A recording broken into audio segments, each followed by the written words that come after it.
gawa ng langit at lupa, ng dagat at lahat ng mga bagay na nasa mga ito. Siya ang Diyos na ating sinasamba, niluluran, na asahan sinasandalan sa lahat ng oras, panahon ng ating mga buhay. Ang lahat at yung bukod, pumikit at magsuko tayo ng ating buhay sa Diyos. I-concentrate po natin, ipayapa po natin ang ating pusong isipan. Magtiwala po tayo sa Diyos sa ating mga pangailangan, na sa ating pagpapayapa, sa ating mga pusong kaisipan, tayo nag-concentrate sa kanyang kapangyarihan, siyang nadadaloy ang kapangyarihan ng Diyos, pagpapanagumala na ating laging inaasam-asam sa ating mga buhay. Ay lahat ay samantala po natin kalimutan ang lahat po natin ay nalanin, ibigay po natin ating nalanin sa Diyos upang patuloy po tayo makapakinig na maayos. Huwag po tayo mag-alala sa ating mga pangailangan dahil bago po tayo manalangin, sabi ng Matthew, bago po tayo manalangin, alam na po ng Diyos ang ating mga pangailangan. Ang gagawin po natin ay ipuin po natin, bigyan po natin ang kalukuran, pasayain po natin at pasalamatan po natin ang ating Diyos na buhay sa ngalan ni Jesus. Sabihin po natin sa oras at araw na ito na mahal kita, Panginoon. Mahal kita sa buhay ko ito. Hallelujah, Jesus. Sabihin po natin, hindi ang tagumpay, uyaman sa buhay, hindi kayamanan ang aking inasal. Hindi ang biyaya, hindi ang pagpapala. Hindi ikaw lamang, Panginoon, sa aking buhay ko. Ikaw po ang aming mahal. Sa ngalan ni Jesus.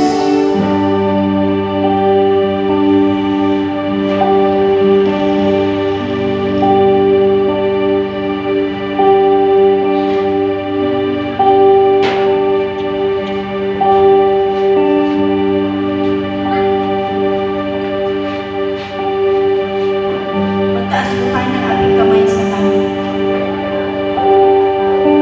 Bilang pagsuko, pag-surrender, at pag-acknowledge, pag-recognize, pag-deklara. Sabi ko ng Zacarias 4:6 na lagi ko po sinasabi, sapagkat sa tulong lamang ng Diyos tayo magtatagumpay. Sa tulong lamang ng Diyos tayo magtatagumpay. Kaya kailangan natin lumapit na meron pong humility, taos sa puso, totoo sa harapan ng Diyos.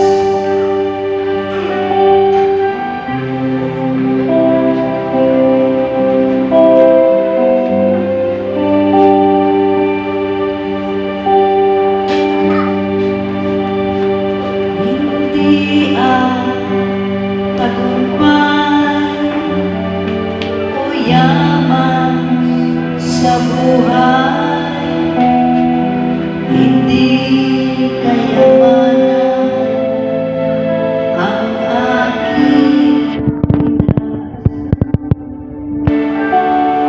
hindi ang biyaya o ang pagpapala, hindi lahat ito pagkat nasuko.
Lord Jesus.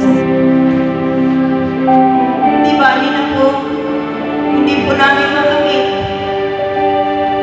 ang maraming tagumpay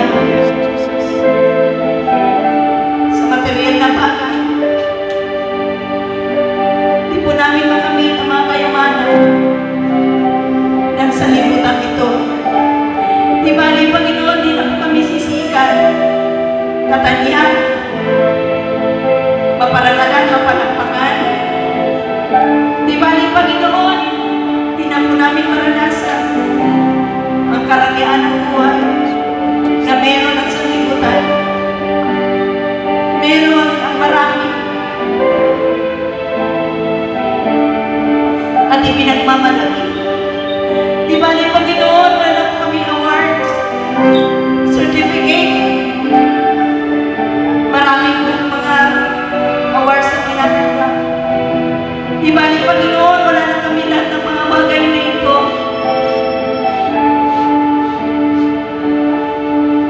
Huwag lang po kaming mawalay sa iyong kapangyarihan. Huwag lang po kaming mawalay sa iyong presensya. Huwag lang po kami, Panginoon, mawala sa perfecto mong kalooban. Amen. Di bali, Panginoon, inahamak kami ng sanlibutan. Dahil wala po kaming narating. Wala po kaming naipon na isang abi ng mga kayamanan ng sanlibutan ito. Hindi po mahalaga sa amin ang lahat ng mga bagay nito. Hindi yung mahalaga sa amin. Ikaw ang mahal namin. Hindi po namin pabayaan na kami magkulang, magkamali. Hindi po namin pabayaan na hindi ka po namin palagaan sa aming mga buhay. Ikaw lang po ang aming mahal. O Diyos na buhay sa ngalan ni Jesus. Hallelujah, Jesus.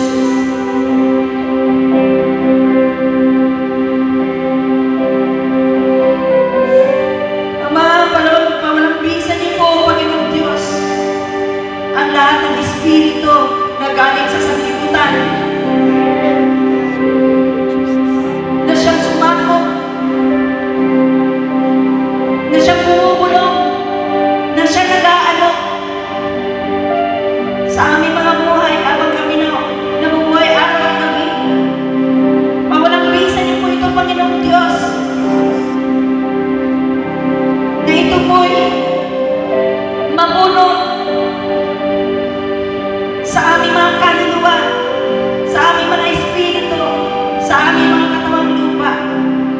Sa ngalan ni Jesus, at lahat ng ninanasan nito, Panginoong Diyos, ay pawalang bisa nito, O Diyos, lahat ng pita ng laman. Sa ngalan ni Jesus, ay pawalang bisa nito, O Diyos. Sa ngalan ni Jesus, sa ngalan ni Jesus, upang magampanan po namin ng maayos ang aming pong tungkulin.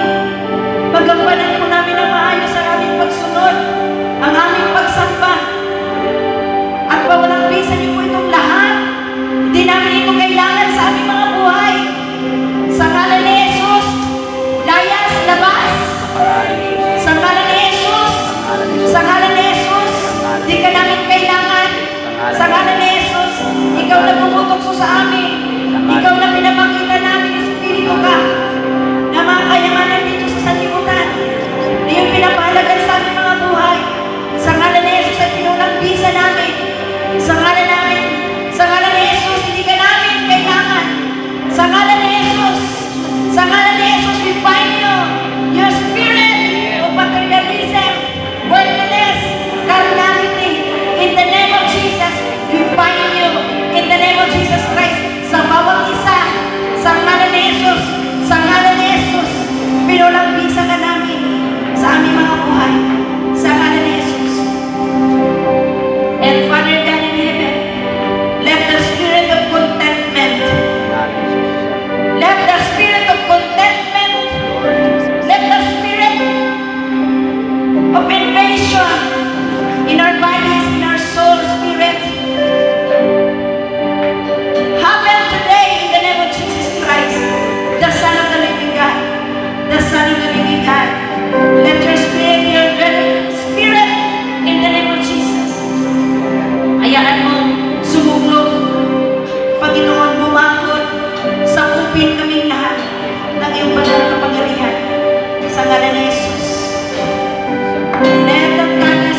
pong naghahanda ng aming spiritual eyes, spiritual ears, spiritual heart, upang patuloy ka po namin marinig, makaninig sa aming mga buhay. Salamat po